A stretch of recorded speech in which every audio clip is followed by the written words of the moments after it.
अपने आप को इंप्रूव कैसे करें? इंप्रूव का मतलब क्या है? जैसे अगर आप एक आर्टिस्ट हो तो आपका जो वे ऑफ ड्रेसिंग है, हेयर स्टाइल है, ये है वो अलग होना चाहिए, और अगर एक कॉर्पोरेट वर्ल्ड में आप जा रहे हो तो वहां पे अलग होना चाहिए। कोई क्लियर कट डेफिनेशन नहीं है ना। तो what she is saying is कि अगर आप एक बड़ा अपना गोल सेट कर लेते हो कि this is what I want to be 10 years down the line, 20 years down the line, मान लो आपको कॉर्पोरेट वर्ल्ड में ही जाना है, तो आपने अपना एक गोल बना लिया सुंदर पिचाई।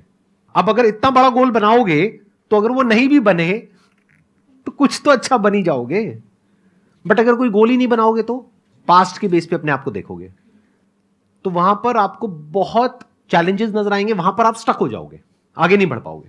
पर जैसे ही वो फ्यूचर गोल आपके माइंड में होगा तो पास्ट में या प्रेजेंट में अगर कुछ प्रॉब्लम्स है भी तो आपका ध्यान वहां से हट जाएगा। फ्यूचर में आपको पता है कि मैं कुछ बड़ा करने वाला हूं, मैं फोड़ने वाला हूं, अगर टिपिकल लैंग्वेज में बोला जाए तो। ये जो सर ने बात बोली ना, उस चीज को मैं पकड़ में लाती हूँ। आप लोग कहीं भी जाते हो आपको बहुत शाइनेस फील होती है, अंडर कॉन्फिडेंस फील होता है कि कैसे किसी से हम बात कर सकते हैं, क्या बोलना है मुझे इस टाइम। अंदर से क्या लग रहा है उस टाइम आपको? जज करेंगे सब, जज करेंगे मुझे, लोग मुझे जज कर रहे हैं। स्पेशली मैम तब हमें ये चीज़ फील होती है जब हम उसी फील्ड में सामने वाला हमसे ज़्यादा बेटर है। सामने वाला आपसे बेटर है कि नहीं वो आपके माइंड में है। अभी हमने तय नहीं किया है कौन बेटर है, लेकिन आपने तय कर लिया है कि सामने वाला आपसे बेटर है। अगर आप इस स्टेज पे आके इस टाइम यहाँ पे खड़े हो जाओ सामने, आपको अंदर से क्या फीलिंग होगी? एक्साइटमेंट। एक्साइटमेंट। कौन है एक्साइटमेंट वाले भाई साहब? हाथ ऊपर करिए, आइए यहां पर आइए। मैं मजाक कर रहा हूं, आ जाओ।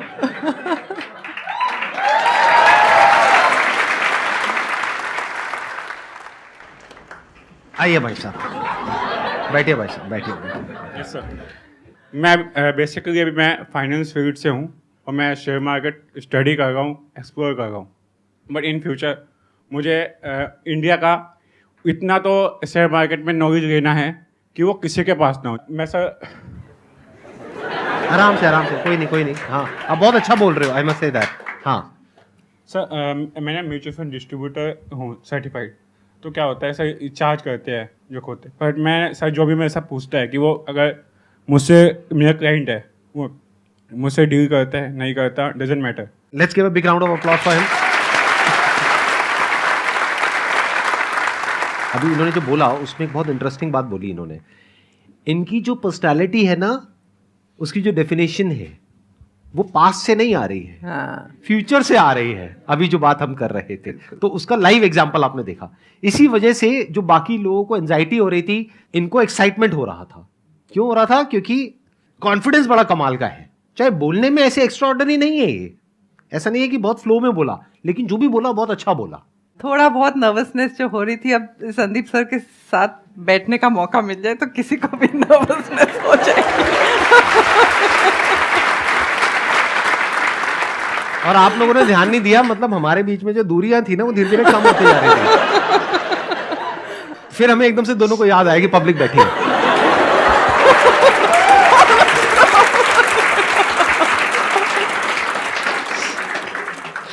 तो ये जो आपने बात बोली थी ना कि जज करते हैं, आप सोचते हो कि सारी दुनिया आपको जज कर रही है। और अच्छा, मैं एक और क्वेश्चन पूछती हूँ, मैं आंसर बाद में दूंगी, क्वेश्चन पहले पूछूंगी। क्या आप अपने आप को गुड लुकिंग समझते हो? यस कह रहे हैं। अच्छा, जिसने नो कहा है वो क्यों अपने आप को गुड लुकिंग नहीं समझते? क्या रीजन है? मुझे जितनी शक्लें दिख रही हैं यहाँ पे सारी बहुत अच्छी हैं, तो आपको क्या रीजन है कि आपको ऐसा लगता है? मैम, डिपेंड ये नहीं करता कि मतलब गुड लुकिंग है नहीं है। जब हमें अपने से सामने वाला लगता है कि हाँ ये हमसे ज़्यादा बेटर लग रहा है, आइदर वो उसने कपड़े अच्छे पहने, उसकी पर्सनैलिटी अच्छी है, तो फिर हम अपने आप को जज करते हैं कि हम गुड लुकिंग नहीं है। लेकिन जब हमें कोई लगता है कि हमसे थोड़ा नीचे है, फिर इतना कुछ नहीं है, तो हमें लगता है कि हाँ हम गुड लुकिंग है। तो डिपेंड करता है हमारे पर्सपेक्टिव से कि हम सामने वाले को क्या देख रहे हैं, किस हिसाब से देख रहे हैं। तो मुझे मत देखो ना, अपने आसपास में देखो।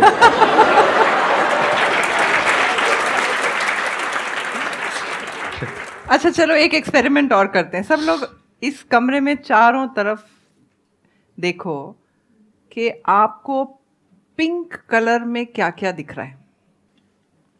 देख लिया? अब आंखें बंद करो। अब बताओ कि ब्लू कलर में क्या क्या था कमरे में? कितने लोगों ने ब्लू कलर का देखा? आंखें खोल लो। बाकी लोगों ने क्यों नहीं देखा? ध्यान पिंक में था।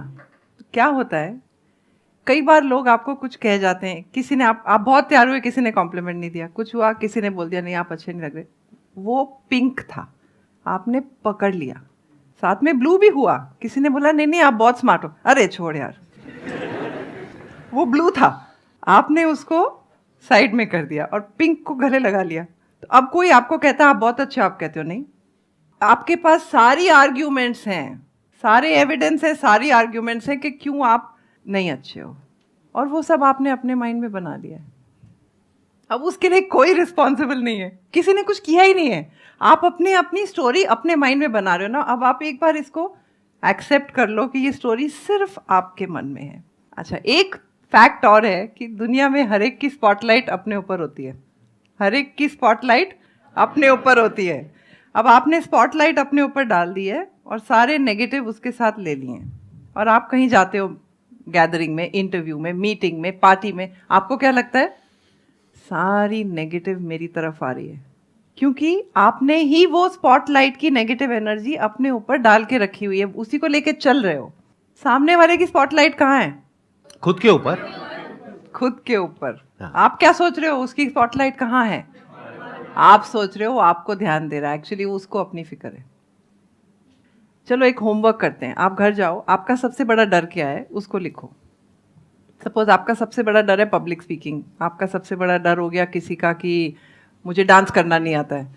एक एक लाइन लिखो, हार्श से हार्श लाइन लिखो। लोग कह रहे हैं एकदम बेवकूफ़ है, इसका तो दिमाग ही नहीं है, जो भी आपको वर्स से वर्स जजमेंट्स आपको लग रहा है लोग आपको जज कर रहे हैं, सारी लिख दो, ठीक है।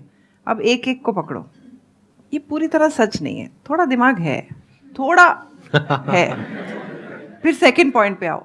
मेरा कहने का मतलब है आप हर एक पॉइंट को एक एड्रेस करो और उस पर 2 रिएक्शन आएंगे आपके। या तो आप उसको एक्सेप्ट कर लोगे कि ठीक है चलो नहीं आती मुझे फिजिक्स, मान लिया, कोई बात नहीं, मान लिया, चलो मैथ, लेकिन नहीं मैथ्स तो मुझे थोड़ी बहुत आती है, ऐसे मत बोलो कि 0 है ना। एक कुछ आप एक्सेप्ट कर लोगे, कुछ आप चैलेंज करोगे, 2 ही ऑप्शंस हैं। जो चीज़ जजमेंट आपने चैलेंज कर दी वो वहीं की वहीं ख़त्म हो गई, और जो आपने एक्सेप्ट कर ली उसकी भी पावर ख़त्म हो गई। तो आपने जितनी जजमेंट्स लिस्ट करी हैं, आप ऐसे 1 बाय 1 उनकी पावर ख़त्म कर दो।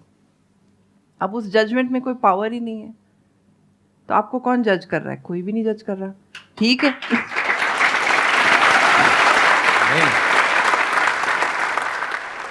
मेरे को समझ नहीं आता ये एक्सेप्टेंस क्या है। हम बोल रहे हैं कि मेरे अंदर कोई बुराई है, मान लीजिए, मैंने बोला हाँ मैं बुरी हूँ, अब ये चीज़ मैं एक्सेप्ट कर रही हूँ, क्या करूँ समझ नहीं आता। फिर से वो चीज़ दूसरी जगह जाएंगे दोबारा से आ जाती है माइंड में, ठीक है, कि मैं ऐसी हूँ ऐसे करके। तो ये एक्सेप्टेंस क्या होता है? एक्सेप्टेंस के 2 लेवल होते हैं। पहले तो सबसे हमें क्या करना है, हमें जजमेंट हटानी है पहले। अच्छा, एक कोई भी जजमेंट बताओ मुझे जो आपको लगता है आपको कोई जजमेंट कर रहा है, कोई भी एक जजमेंट बताओ। लोग कहते हैं मैं बहुत इमोशनल हूँ। आपको बुरा लगता है जब लोग ये कहते हैं? थोड़ा सा। हाँ, बुरा लगता है, हल्का सा। बट ये तो बहुत अच्छी क्वालिटी है, इसका मतलब आप एक अच्छे इंसान हो। मैंने उस वे में कभी सोचा नहीं इस चीज़ को। सो ये होता है एक्सेप्टेंस कि हाँ मैं इमोशनल हूँ, लेकिन ये मेरी वीकनेस नहीं है, मैं इसी चीज़ को अपनी स्ट्रेंथ बनाऊंगी। ये बहुत अच्छी हर एक क्वालिटी के 2 रूप होते हैं। ऑफकोर्स कुछ क्वालिटीज़ ऐसी होती हैं जिनका सिर्फ एक ही रूप होता है, लेकिन काफ़ी सारी क्वालिटीज़ आप उसको पॉजिटिव वे में भी कन्वर्ट कर सकते हो। इमोशनल को आप दुनिया को रीच, जब आप इस स्टेज पे अगर इमोशनल नहीं होगे तो आपका कनेक्शन नहीं बनेगा किसी के साथ। तो इमोशनल बहुत अच्छी क्वालिटी है, और उसको अपनी वीकनेस बना ली कि रोते जा रहे तो वो वीकनेस हो गई। तो उसको एक्सेप्ट करना कि यस मैं इमोशनल हूँ, उससे क्या होगा, एक तो आप मुझे जज मत कीजिए मैं इमोशनल हूँ, मैं इमोशनल हूँ, मैं जानती हूँ। सो जजमेंट खत्म हो गई। अब उसके बाद मैंने उसको अपनी पॉजिटिव क्वालिटी बना लिया कि इस इमोशन को रखते हुए मैं क्या बन सकती हूँ जो कोई और नहीं बन सकता, क्योंकि मेरे जितना इमोशनल कोई है ही नहीं। आप लोग घर जाके थोड़ा होमवर्क करना, आज दिखना कि मेरे को लोग क्या कहते हैं और ये चीज़ किस करियर से मैं अपना कनेक्ट कर सकता हूँ, और वहाँ पे अपना रास्ता ढूंढो। So you are always the best.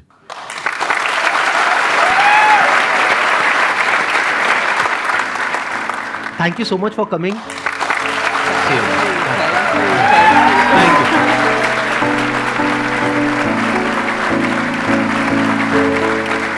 You.